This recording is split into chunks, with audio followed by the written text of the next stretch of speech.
Guess where I am again. Stuck in New Jersey. Again. We're here at Comic Con. This is actually my house. This is not Comic Con. Comic Con will be much more crowded. Although this place is like Bethlehem on like a really busy night. Still smells like garbage. Hey, I'm Nick Lamaro. I am producing, and I'm also doing some interviews for the Comic Con episode. That's right, we're going to Comic Con again. They let us come back after the atrocities the last crew committed. I, for one, am excited. I'm producing this year along with hosting. I'm with new people. But to be honest, I don't like any of them. There's a couple redheaded ones that, like, I look into their eyes and there's just no souls there. My name's Olivia Berger. I'm a vegetarian. So, I'm here at Comic-Con. I don't really know how I wound up here, but I'm here. And it's gonna be a really long weekend. Yeah, she gets us coffee. She's bringing us coffee. Yeah.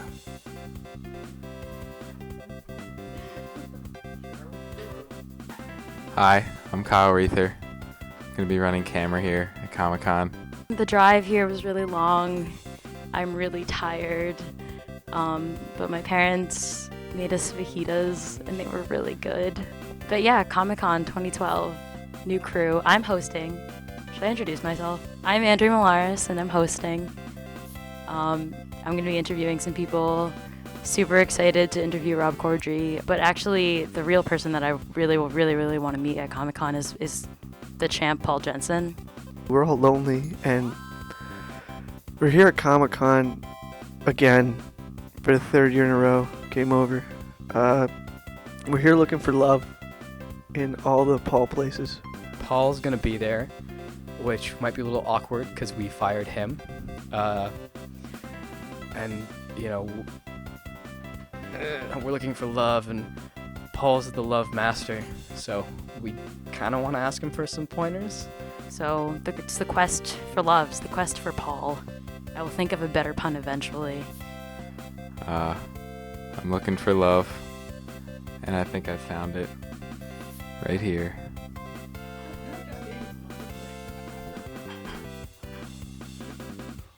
Everyone's trying to find love at Comic-Con, but I don't think I really need any love. I mean, I have Rosencrantz here and he hugs me at night. I have the most seniority here, and I plan on exerting my power over everyone the whole time. We've got a lot of great interviews set up. Don't want to spoil anything prematurely, but I will be one of the journalists doing journalism type things. Also, if you don't believe that I'm a journalist, you should reconsider. So I got one of these like vertical opening notebooks. It opens vertically. I'm really excited to be at Comic Con. My first time, Game Over's third time, and I'm very excited. It's going to be such a long weekend. Oh, it's gonna be a long, long weekend. Hey, I'm here with Artie from Sanchi. Could you tell me a little bit about Sanchi, the company? We're a company, we make game merchandise. We started as an Artist Alley fan art booth, just me and my friends in the beginning, and then we grew into this kind of company that does all these things for various companies, and it escalated really quickly. It got out of control. We're like a 2-year-old company. Well, we're almost on our third year. So we're basically fans that make things for fans and take pride in our work. So. Cool. And can you tell me a little bit about your involvement with the company? Specifically, what do you do to help Sanchi move forward? I do a little bit of everything. It's one of those things where small company, I have to take out the trash sometimes. Actually, most of the time. But I mainly am the creative director. That's my main role. So pretty much all the products are things that I thought of and then worked with other artists or did myself in the beginning. So basically, a lot of the creative stuff, a lot of the design of our booth and social, for everything. As long, anything that's not the business stuff. That's my business partner, Steve. So. And so, could you tell me a little bit about the design process? Like, how do you come up with the design and turn it into an actual product, like a T-shirt or? It starts really, first step, this is a hard step for a lot of things that happens in this merchandise industry. Trick is kind of playing the games, maybe watching the animes.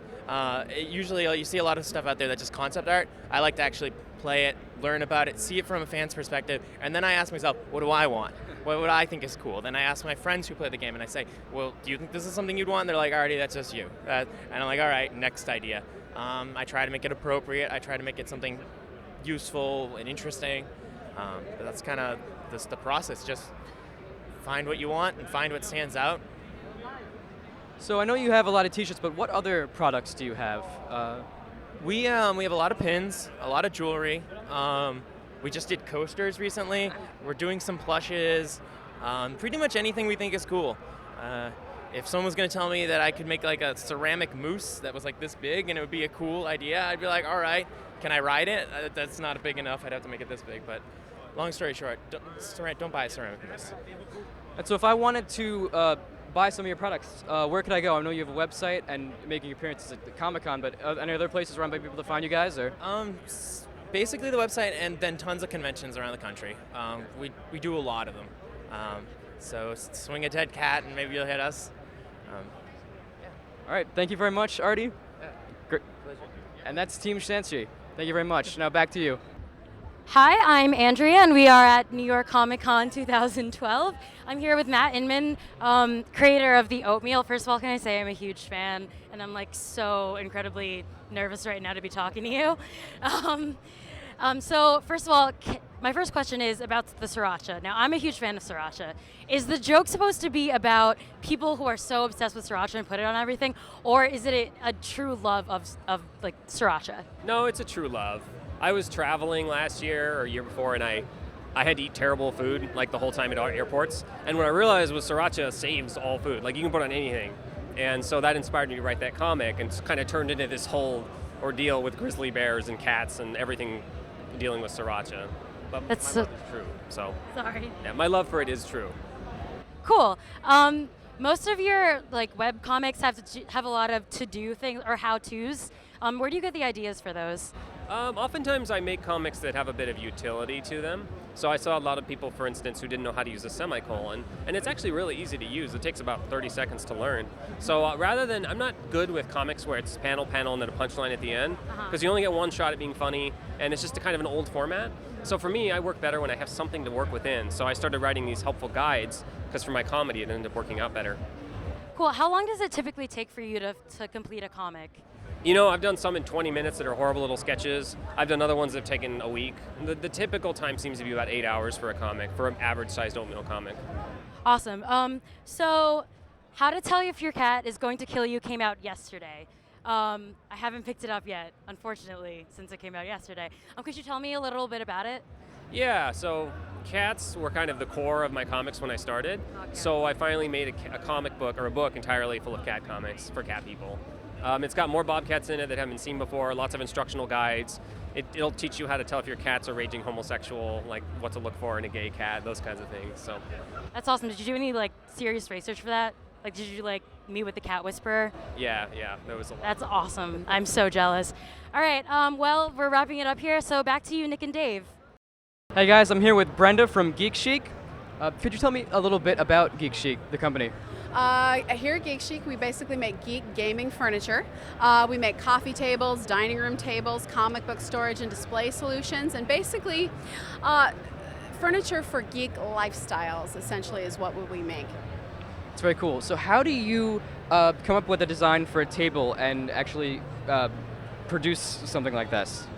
Well, Robert Gifford is our lead designer, and he's actually also the owner of the company and comes from basically a long line of geek gamers.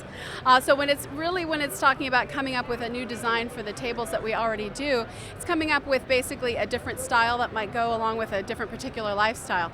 Like for example, we're just coming out with a minimalist, which is the table that you see right here, which basically has more modern lines on it, whereas our original table, the Emissary, looks a little more like a harvest table, so it goes with certain aesthetics. But really it's about adding a functional piece of furniture to your lifestyle. So basically we try and kind of come up with several different overall styles to all fulfill basically the same role, which is to be able to play games on your table and keep them basically. Basically be able to analog pause your game, you might say.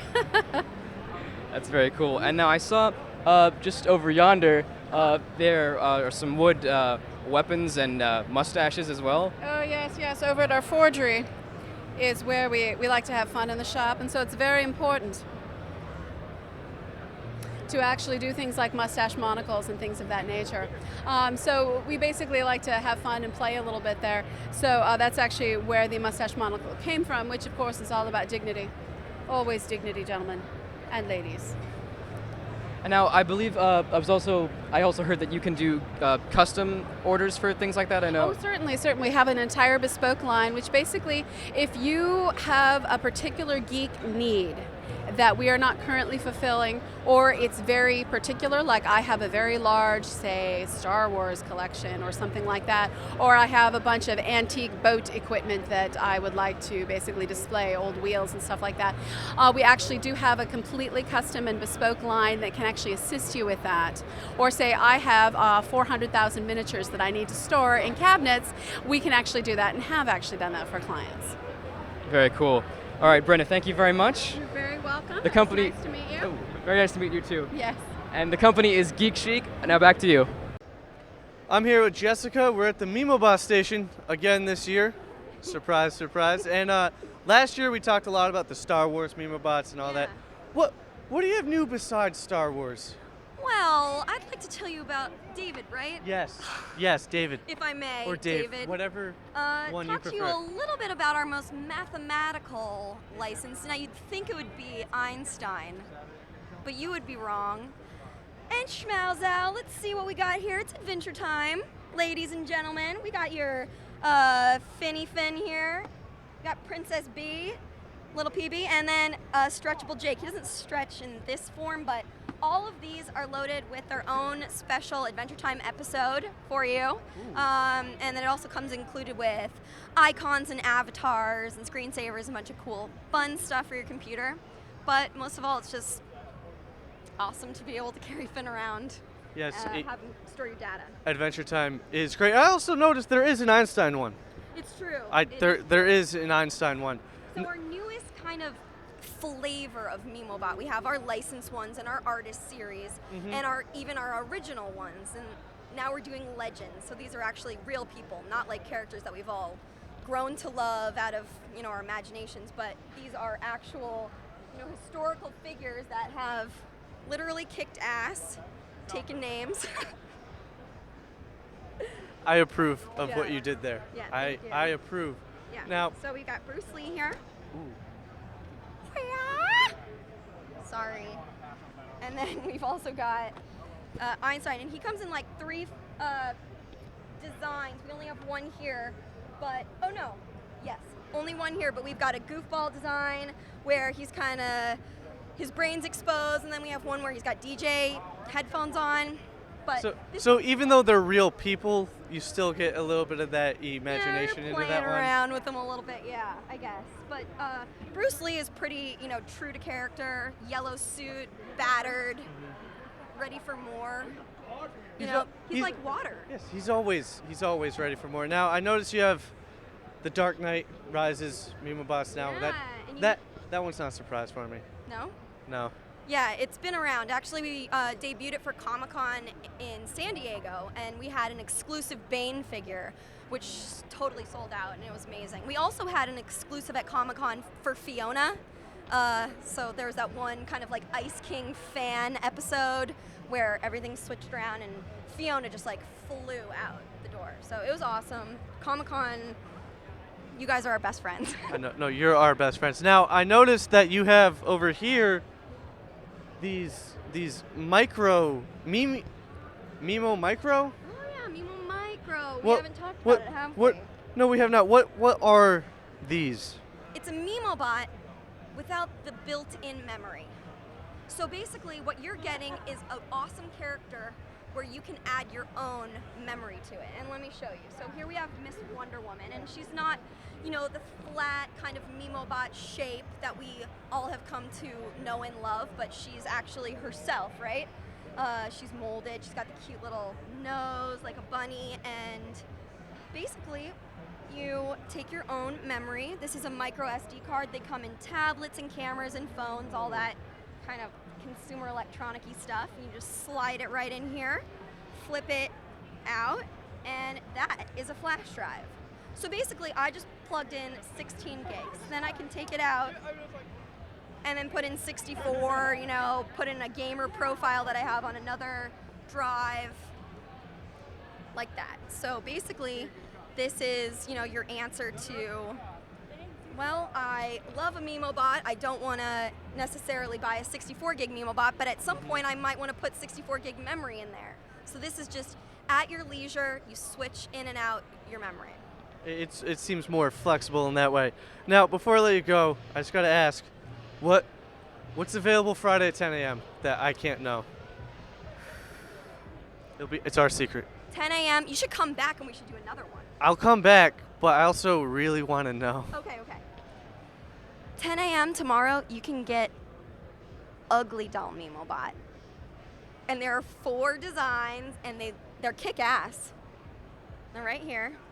Jessica, as always, thank you.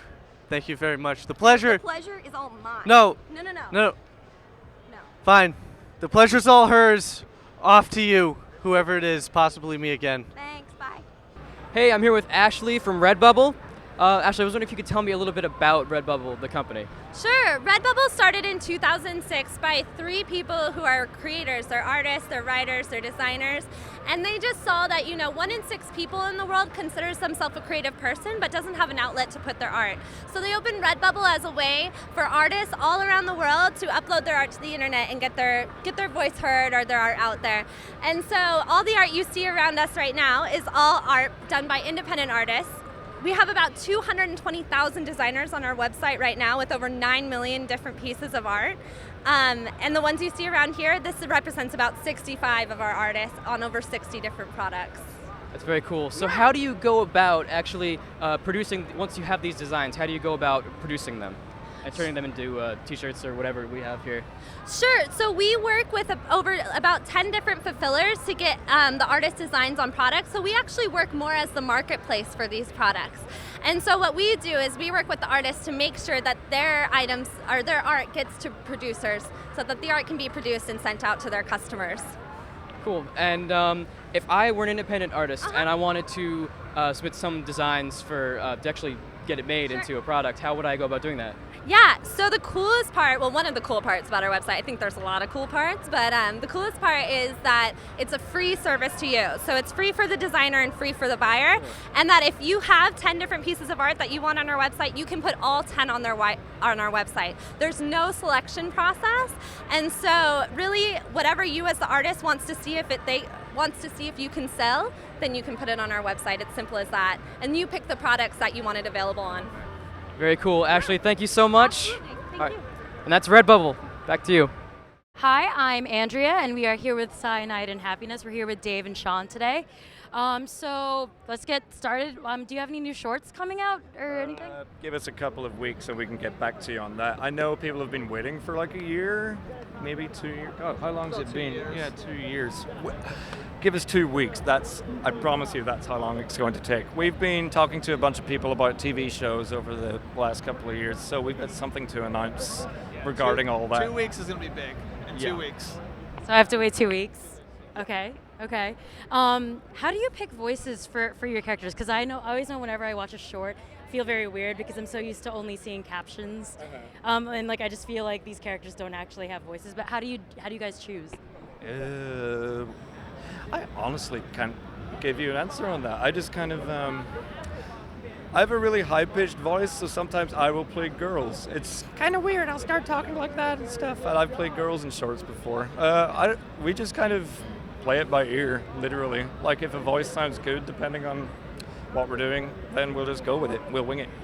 Well, like that one Clawford one. I know Chris had a bunch of girls, and it's just trying to find the one that everyone clicks with. You know, it's just like I think we're talking about like the motherly type, and you think okay, just a motherly type, but There's a short we're writing, for example, called Clawford, and it's got a little girl in it, and we've tried out a bunch of girls for that role, but I've retained the role because apparently I do the funniest voice with regards to all that. So yeah, stuff like that. So we were just talking about the Stillborn to Rock poster and how it's not here and how I'm utterly disappointed. Can you tell us a little bit about that? I created that poster. It was just really with the play on words of being stillborn and a dead baby with headphones doing this. It just was hilarious to me. But yeah, I just like the whole Stillborn to Rock, and I got a lot of heat for it. Even Chris, I showed Chris, and I was like, dude, I think this is hilarious. He's like, that's a little far. It's a little close to the bone. A little close. He's like, even for me, it's a little close. But we still put it out there. On the website, didn't sell that well, but at the conventions, people kind of ate it up. Oh yeah, like when people mention it, they love that poster. Like people that really like that, people that talk about that poster absolutely love it. I love it. So thank you. You have to Thank you, Sean. hate babies just a right amount to like support that poster. I usually would like to give people a coat hanger with it, like make your own stillborn baby.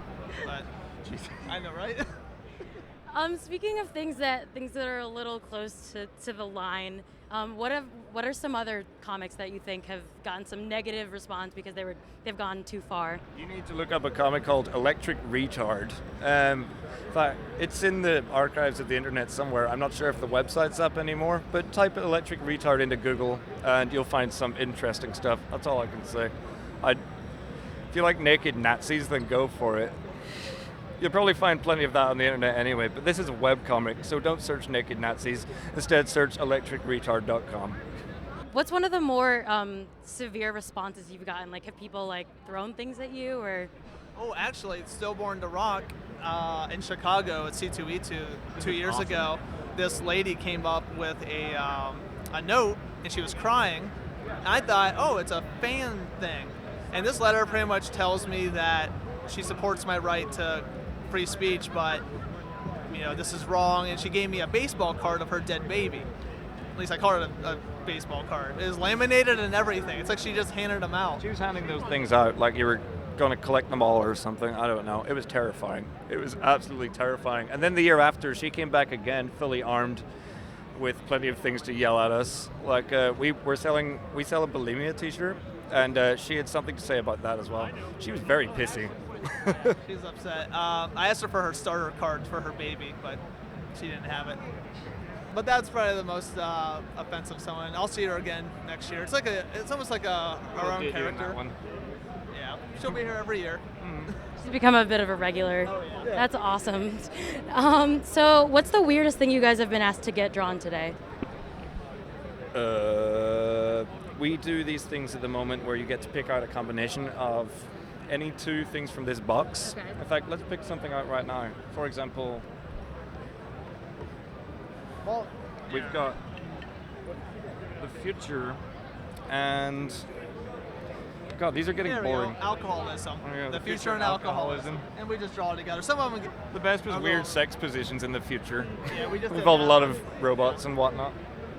That was fun. Robots and sex. Good mix. A really good mix. I agree. Well, thank you so much for letting us interview you. And back to Nick and Dave. I'm here with two white people who make a funny TV show on Cartoon Network called The Venture Brothers. Racist, sir. I know. We're here with a guy from college. Yes, we're just generic titles now. Now, one of the reasons why I love the show so much is because you go to college and we're on at 3 in the morning. Yes. What else am I going to do at 3 in the morning? That's how I would have known of the show. No. That's why I've watched every episode of Knight Rider. Because it was on at 3 o'clock in the morning. That's how I even know. Yeah. And what's the one with Remington Steele? No. A few years back in New York, they played that Fall Guy. Oh, like 4 in the morning. I started loving it. Like, oh, my Fall Guy's on. My Fall Guy is on. Oh, I gotta watch the Fall Guy. It's on at 4. It's a friend. What's his name in that? I don't Colt, know. right? Colt Stevens? Colt Seavers. Severs, Yeah. I gotta watch my Colt. I gotta watch my Colt Seavers and Howie. His his little sidekick. I almost forgot what I was going to say. When to hold 'em, right? Yeah. I have Don't you love that song? no idea what you're talking about. I'll pretend it because you're famous. It's a gambler. They don't play that for the Nope. Fall Guy. No, the Fall Guys is the Fall Guys goes like this. It goes, well, I'm not afraid to kiss and tell, but I've been seen with Farrah Fawcett because he recently made this. Autobiographical, yeah. Yeah, yeah. And it end up in the hey, right? Right. Very One time I jokes. killed a man and I hit his body in the floorboards. This song is totally Edgar real Allan and I Poe. hope people find it. It's like Edgar Allan Poe. In the middle of the night with my car. Now, What he was trying to do is get out all of to it later. Yeah. one of the reasons I love the show is because the Look at continuity. It's my Jerry Springer, blinged out, my friend. Jerry Springer power ring. Like, I'm a super stunt man and I killed a guy. no, I'm not gonna ask questions. I'm just Go gonna ahead. talk.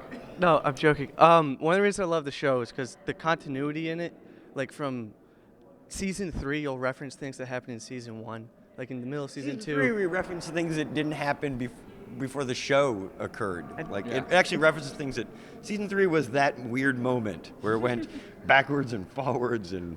Like Tiny Joseph is in a couple episodes, even though he just was in the Christmas special to begin with. Now, do you guys plan that ahead of time? No. Oh, that's We are what lazy. I'd love to hear. But what it is that Mostly no. Sometimes yes. Mostly no, sometimes yes. I have time for one last question. What is your favorite swear word and why? Swear word. It's not a swear. Um, Not anymore. Try putting it on TV. Yeah. without That's having to true. bleep it. That's Yeah. true. I don't know. I guess I'm a classic. I like. You like Yeah, like. it just you it or gets go point yourself. across. Well, it's got Yeah, so many that's, permutations to it. You Mhm. can something. You could talk about this thing. Like it just becomes. Yeah. That. It up. You add Oh, the two into one. Yeah, Yeah. I like when you get Yeah. there, yeah. Well, hey, thank you, gentlemen, so You're much for welcome. this. Sorry for touching my nipples. No wait. Sorry, Is that a swear?